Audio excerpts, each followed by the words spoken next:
네, 2021년 8월 4일 이정훈입니다. 글쎄요, 제가 잘 다루지 않는 주제인데 사람들은 매우 흥미있어하는 것을 한번 다뤄보겠습니다. 제목 이렇게 달았습니다. 쭈리와 김부선과 김용건과 이수만과 최태원. 네, 이 제목 나열한 이름과 관계없이 하나씩 풀어가겠습니다.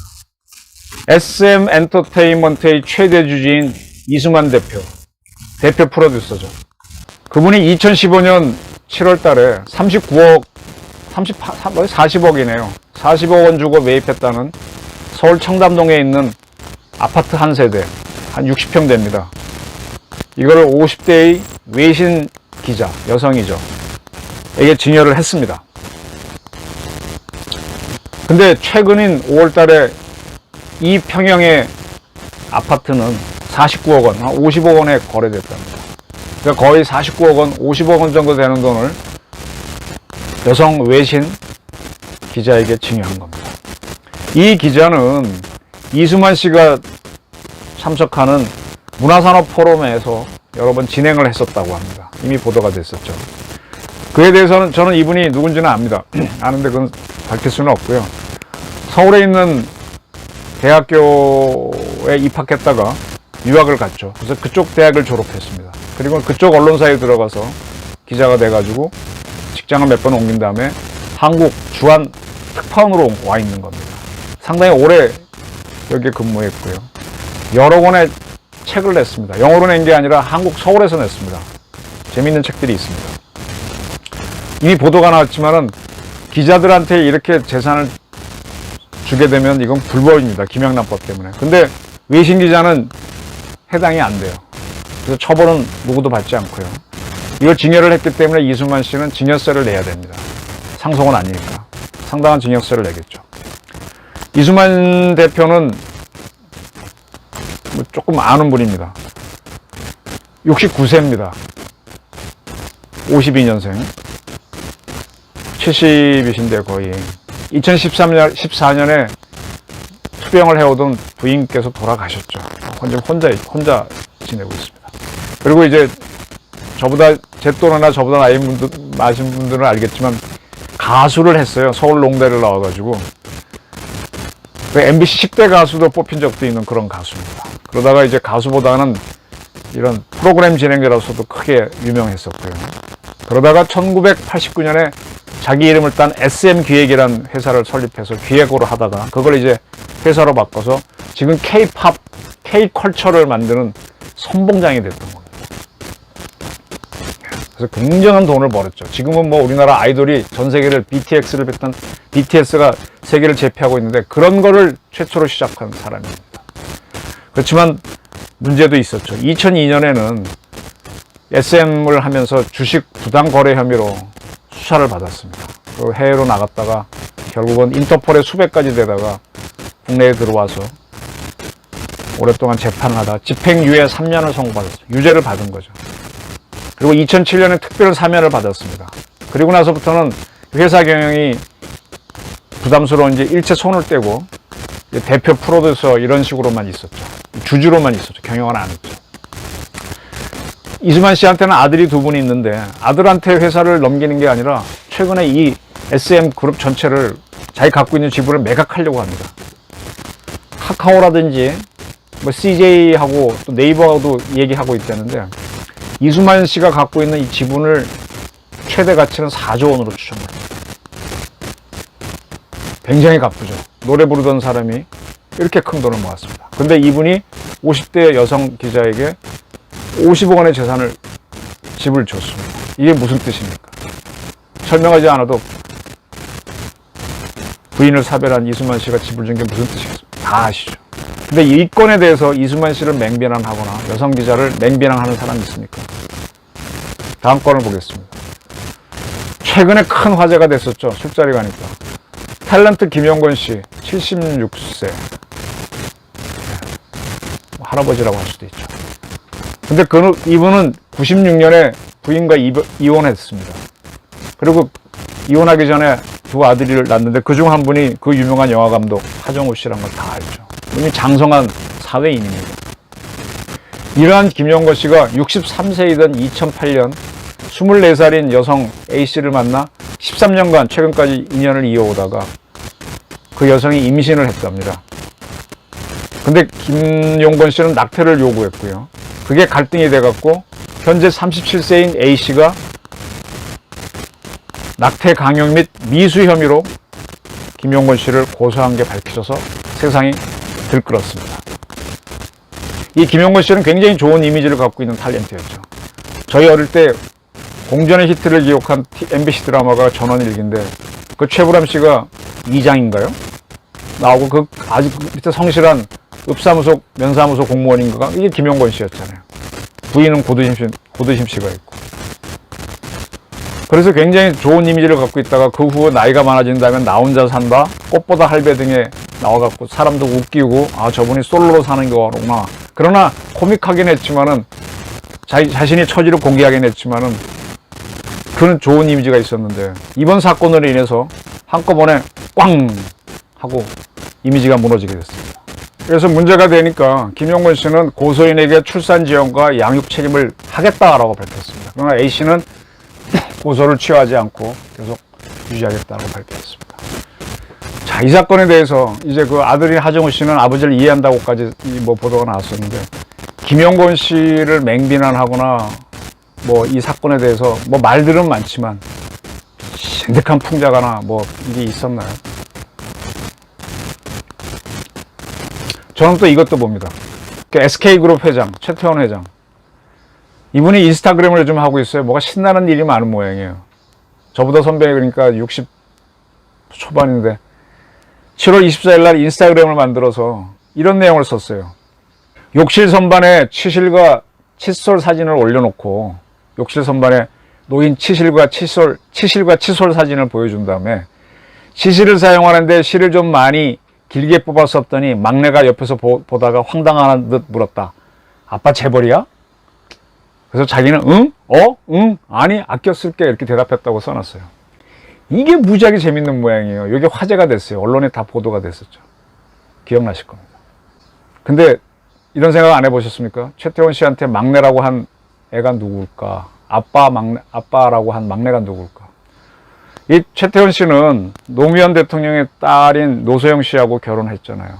그래서 기억나십니까? 그 딸들과 아들 하나를 낳았죠. 그 중에 한 딸은 해군 장교로 가서 해군 함정을 타서 화제가 됐었죠. 아들도 장성했습니다. 사회생활을 하고 있습니다. 그렇게 큰 딸과 아들이 최 회장 보고 아빠라고 하면 이런 이야기 할까요? 더군다나 막내는 누구죠? 아, 기억나실 겁니다.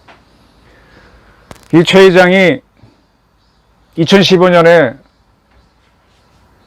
부인 말고 다른 여성이 있다고 하면서 공개적으로 밝힌 적이 있었죠. 그리고 노소영 씨하고 이혼 소송에 들어갔었죠. 그리고 그 여인으로부터 아이를 낳았다는 발표도 있었습니다. 여성지에서 보도가 됐었고 저도 지켜봤었습니다. 그러면 그 여성과의 낳은 딸이 바로 아빠라고 한 이 딸이겠죠. 그러면 최태원 씨는 뭐를 한 겁니까? 설명 없어도 다 아시겠죠. 이러한 최태원 씨가 딸과 주고받은 것에 대해서 맹비난하는 사람이 있습니까? 제가 말하는 건 정말 아다르고 어다르고 사람 보는 눈에 따라서 다르다는 겁니다. 또 하나 말씀드릴게요. 에마부인 영화 에마부인 3의 주역이었던 김부선 씨가 요즘 화제를 만들었었죠.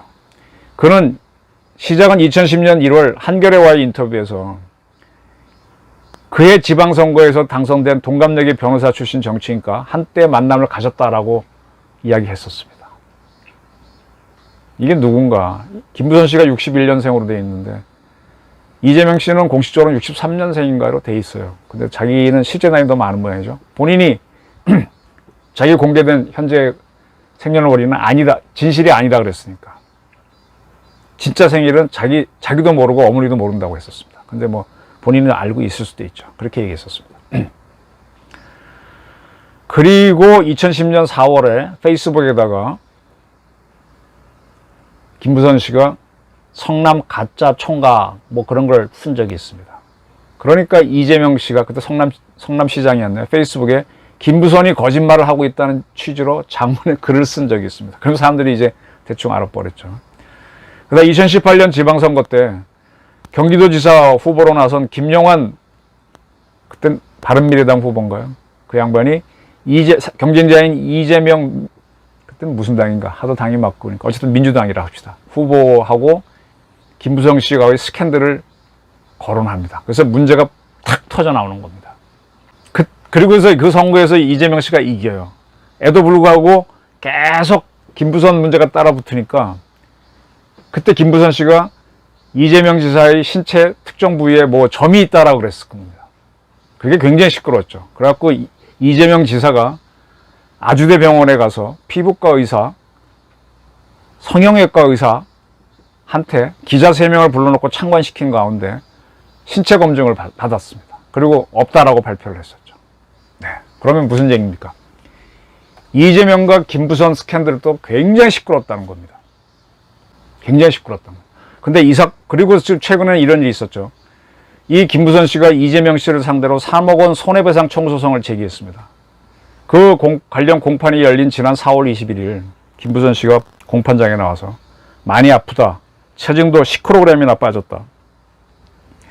그리고 아주 인상적인 말을 하죠. 쌀이라도 한 가마니 보내야 남자 아니냐. 부끄러운 줄 알아라. 이것 때문에 많은 남자들이 술자리에서 이거 갖고 이야기했습니다. 제가 이제 몇 가지 사례를 걸었습니다. 이것과 비교하고 싶은 게 이겁니다. 윤석열 씨 부인과 관련된 쭌리 스캔들, 쭌리 사건 문제입니다. 이 책을 혹시 아시는 분들이 있습니까? 앞에 주어가 빠졌는데 탄핵은 이렇게 시작되었다. 이거야 됩니다. 근데 탄핵은 없고 부제로 박근혜와 최순실 스캔들에서 게이트까지 되어 있습니다. 조선일보 기자나 했던 이진동 씨가 쓴 건데요. 이진동 씨는 옛날 신정아 변양균 사건을 특종했던 기자입니다. 그 촛불 시위 관련해서는 지금 국회의원인 김의겸, 이진동, 그 다음에 또 뭐 사람들이 이렇게 뭐 많은 기여를 했다는 주장이 있는데 그 이진동 씨가 이런 책을 낸 사람이죠. 근데 그가 회사를 나갔고 뉴스버스라는 매체, 인터넷 매체라 그럴까 그걸 운영하는데 그 뉴스버스가 김건희 씨하고 통화를 했었습니다. 그리고 쭌리 문제에 대한 이야기를 하죠. 그때 김건희 씨가 이런 이야기를 했습니다. 제가 쭌리였으면 쭌리로서 R 호텔에 뭐 어디서 일했다고 하잖아요. 거기서 일했던 쭌리를 기억하는 분이나 보셨다고 하는 분이 나올 것입니다. 라고 김건희 씨가 얘기했어요. 전 그거 딱 보는 순간에 전곡을 찔렀네. 한번 이 방송에도 얘기했습니다. 그게 6월 30일 무렵에 뉴스버스가 보도가 있었는데 아직까지 쭌리를 안다거나 쭌리를 봤다는 사람이 저는 아직 못 봤습니다. 그럼 뭐냐? 아까 이수만 씨 건, 김용건 씨 건, 최태원 씨 건은 팩트가 있는 거예요. 확인이 되는 거죠. 제가 설명드렸죠. 근데 아직 이 쭌리하고 김건희 씨 연결하려면 팩트 부분이 확인이 안 된 겁니다. 제가 윤석열 엑스파일을 몇 년 전부터 알고 있으면서도 보도를 하는 건 팩트 파인딩이 안 됐기 때문입니다. 이게 기자를 주요 매체에서 한 기자들과 훈련받은 기자들과 그거 아닌 사람들의 큰 차이점이 이겁니다. 그냥 쉽게 유튜브 하는 분들은 할 수 있지만 우리는 잘 안 갑니다. 하더라도 이런 소문이 있다라고 이런 식으로 보도를 하지 그냥은 안 갑니다. 그러니까 이 쭌리 스캔들이 가려면 사실관계가 뭐가 좀 있어야 가는데 없는 거 가지고 마구 떠들면 이건 오보가 되고 허위 보도가 되는 거죠.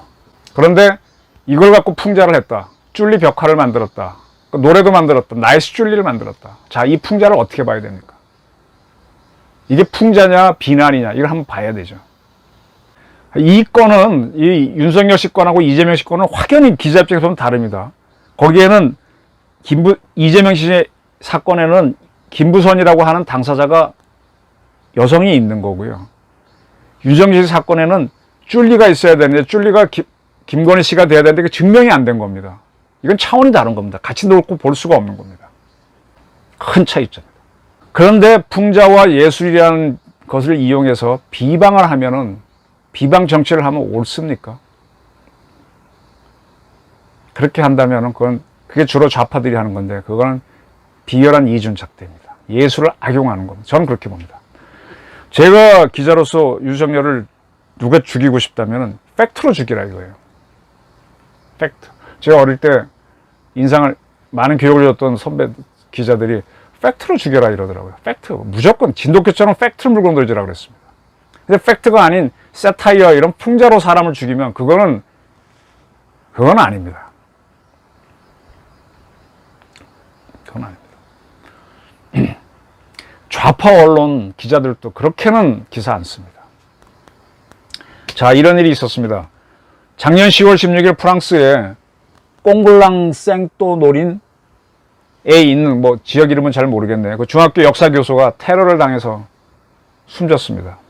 왜 그랬냐? 나중에 밝혀진 것도 아니니까 그거 수업 시간에 무슬림 학생들은 불쾌하면 교실을 나가라라고 하고 나서 2015년에 발간된 프랑스 주간지 샤틀리 에브도가에 실렸던 이슬람 창시자 무함마드를 희화하는 만평을 보여주면서 뭐라고 얘기했기 때문입니다.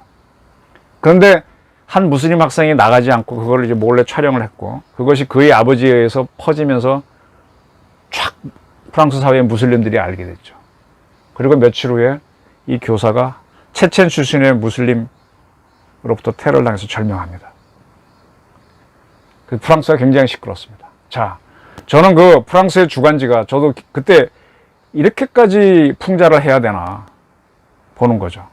그리고 근데 그때 이 프랑스의 샤틀리 에브도는 다른 문제를 당했어요. 2015년에 이 사건이 유명한 거는 무슬림을 희화하는 만평을 실었는데 그때 무슬림들이 불만을 품고 이 주간지 편집국을 난입했었습니다. 테러가 일어났었죠. 총기 난사가 일어났었습니다. 그래서 이게 커졌던 겁니다. 그때 총기 난사는 또 다른 폭력이기 때문에 그건 아니다 하고 샤틀리 에브도를 위한 운동이 일어났었습니다. 그럼 거기서 끝나야 되는데 그걸 또 교사가 인용하다가 절명됐습니다. 이거는 팩트가 아닌 희화화된 풍자가 부른 비극입니다. 이건 예술도 아닙니다. 저는 이 정치 문제 때문에 누구를 비판하는 건 좋아요. 근데 그런 풍자를 핑계로 하더라도 팩트를 갖고 하라 이거예요. 지금 이수만과 김용건과 뭐 최태원 씨에 대해서 비난은 있습니다만 그렇게 심하지는 않아요. 근데 아직 사실도 확인 안 된 것 같고 나이스 줄리나 줄리벼커가 만들어진다. 이건 문제입니다. 물론 뭐 정치적으로 봐줄 수는 있겠지만 그거는 대한민국 사회를 위해서는 안 됩니다. 저는 이렇게 풍자를 심하게 걸개 그림 민중예술 하면서 떡떡 걸어붙여 갖고 하는데 좋습니다. 난 그러한 좌파들을 예술가들에게 하나 주문하고 싶어요. 진짜 거하게 한번 도전해 볼래? 한번 심하게 풍자 좀 해볼래? 북핵 갖고 우리 위협하는 김정은 갖고 한번 심각한 풍자 해볼 수 없어? 이렇게 요구하고 싶어요. 무슬림을 희화했다가 테러 당한 게 프랑스 주간지 편집국이고 또 그거 갖고 잘못 거론했던 교사가 희생됐죠. 북한 김정은을 비난하는데 동참했던 김정남이가 암살당했습니다. 말레이시아에서. 기억하시죠? 아마 김정은을 심하게 비난하면은 뭐 옛날에 황정엽 씨 측한테도 뭐 이렇게 쥐를 죽인 이런 걸 테러 뭐 보내고 한 적도 있었죠. 테러를 하죠, 쟤네들이. 대한민국은 심하게 비난을 해도 풍자를 해도 그걸 안 하니까 마음대로 하는 것 같은데 진짜 그렇게 풍자하고 싶은 사람이면 김정은 한번 비난할 수 없어요? 아주 재밌게 풍자 못하나? 근데 왜 만만한 팩트도 안 맞는 거 갖고 이렇게 마구 떠들죠?